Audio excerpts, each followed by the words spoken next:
ഞാൻ പറഞ്ഞു വന്നത്, ഞാനൊരു ഷാഫിയെ വിളിച്ചു.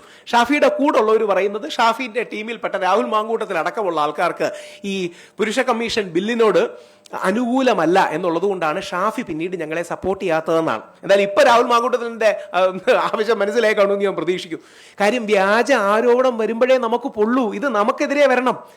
നാളെ ശ്രീ മുകേഷിനെതിരെയോ ശ്രീ രാഹുൽ മാങ്കൂട്ടത്തിനെതിരെയോ അല്ലെങ്കിൽ വേറെ ആർക്ക് അല്ലെങ്കിൽ ശ്രീ പി ശശിക്കെതിരെയോ ചുമ്മാ ആരോപണങ്ങളുടെ പേരിൽ ജീവിതകാലം മുഴുവൻ നമ്മൾ മുൾമുനയിൽ നിൽക്കേണ്ടി വരും. എനിക്കറിയില്ല രാഹുൽ അന്ന് അതായത് ഇത് എൽദോസ് കുന്നപ്പള്ളി MLA ആണ് ഇത് 246 നമ്പറായിട്ട് ബില്ലായി ചെയ്തത്. അന്ന് ശ്രീ VD സതീശൻ അടക്കം അതിനെ തടഞ്ഞു വെക്കുകയും മറ്റും ചെയ്തിരുന്നു. ഞാൻ കുഞ്ഞാലിക്കുട്ടി സാറിനെ വ്യക്തിപരമായി വിളിച്ചു, ഷാഫി പറമ്പിലിനെ വ്യക്തിപരമായി വിളിച്ചു. അതിനുശേഷം ഷാഫിയുടെ ടീമിലെ ഒരാൾ എന്നോട് പറഞ്ഞത് ശരിയാണോ എന്ന് എനിക്കറിയില്ല, രാഹുൽ മാങ്കൂട്ടത്തിന് വലിയ താല്പര്യമില്ല. അതായത് ഇന്നല്ല കേട്ടോ, 6 മാസം മുമ്പാണ്. കാര്യം അവരെല്ലാം പുരോഗമന സ്ത്രീപക്ഷ പ്രോഗ്രസീവ് ലിബറൽസ് ആണല്ലോ. ഇതിന്റെ പ്രശ്നം രാഹുൽ മാങ്കൂട്ടത്തിൽ, എനിക്ക് രാഹുൽ മാങ്കൂട്ടത്തിൽ വ്യക്തിപരമായി യാതൊരു അടുപ്പവുമില്ല, വിരോധവുമില്ല. നിങ്ങളത് അറിഞ്ഞിരിക്കണം. എനിക്ക് രാഹുൽ മാങ്കൂട്ടത്തിനോട് ഒരു സൗഹൃദവുമില്ല. രാഹുൽ മാങ്കൂട്ടത്തിൽ എന്നെക്കുറിച്ച് പരസ്യമായി പറയുന്നത് ഇന്ത്യൻ ഫാസിസത്തിന്റെ ചിരിക്കുന്ന മുഖമാണ്, നോർത്ത് ഇന്ത്യയിൽ അർണബ് ഗോസ്വാമി പോയിസൺ ആണ്, കേരളത്തിൽ രാഹുൽ ഈശ്വർ സ്ലോ പോയിസൺ ആണെന്നാണ് പബ്ലിക്കലി അടിയാണ്. വ്യക്തിപരമൊന്നുമല്ല കേട്ടോ ഇത്. അദ്ദേഹം അടക്കമുള്ള സോകോൾഡ് പുരോഗമനവാദികൾ പറയുന്നത് ഇപ്പം രാഹുൽ മാങ്കൂട്ടത്തിൽ പറഞ്ഞു കേട്ട് കാണും, റിനി എന്നെക്കുറിച്ചാണ് പരാതി കൊടുത്തതെന്ന് എനിക്ക് തോന്നുന്നില്ല. പിന്നെ ആരാ? രാഹുൽ ഈശ്വറിനെ കുറിച്ചാണ് പരാതി കൊടുത്തത്. പിന്നെ ആരാ?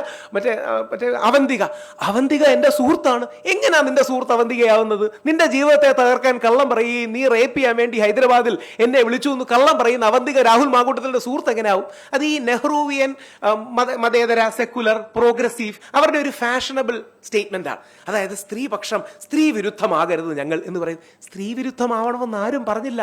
പക്ഷെ ആണിനെതിരെയുള്ള വ്യാജ പരാതികൾ ഡീൽ ചെയ്യാൻ വേണം. ഞാൻ പറഞ്ഞു വന്നത്, ഞാനൊരു ഷാഫിയെ വിളിച്ചു. ഷാഫിയുടെ കൂടെ ഉള്ളവർ പറയുന്നത് ഷാഫിന്റെ ടീമിൽപ്പെട്ട രാഹുൽ മാങ്കൂട്ടത്തിൽ അടക്കമുള്ള ആൾക്കാർക്ക് ഈ പുരുഷ കമ്മീഷൻ ബില്ലിനോട് അനുകൂലമല്ല എന്നുള്ളത് കൊണ്ടാണ് ഷാഫി പിന്നീട് ഞങ്ങളെ സപ്പോർട്ട് ചെയ്യാത്തതെന്നാണ്. എന്തായാലും ഇപ്പൊ രാഹുൽ മാങ്കൂട്ടത്തിന്റെ ആവശ്യം മനസ്സിലായി കാണുമെന്ന് ഞാൻ പ്രതീക്ഷിക്കും.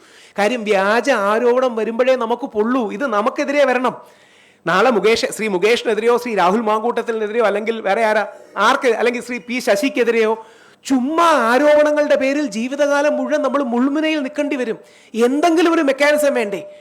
മേ ബി ഒരു ചോദ്യം കാണും. ഒറ്റ കാര്യം നിങ്ങൾ ആലോചിക്കുക, നാളെ നിങ്ങളുടെ മകനെതിരെയാണ് ഇത് വന്നത്, നാളെ നിങ്ങളുടെ അച്ഛനെതിരെയാണ് വന്നത്, നിങ്ങൾക്കെതിരെയാണ് വന്നത്. എന്ത് ചെയ്യും? നിങ്ങൾ എന്ത് ചെയ്യുമെന്നാ പറയണേ?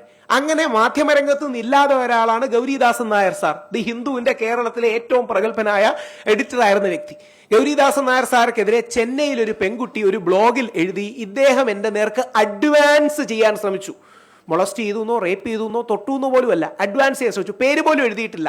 താഴെ വേറൊരാൾ വന്ന് എഴുതി ഗൗരിദാസൻ നായർ അല്ലേ. അതുകൊണ്ട് അദ്ദേഹത്തിന്റെ മാധ്യമ കരിയർ തീർന്നു.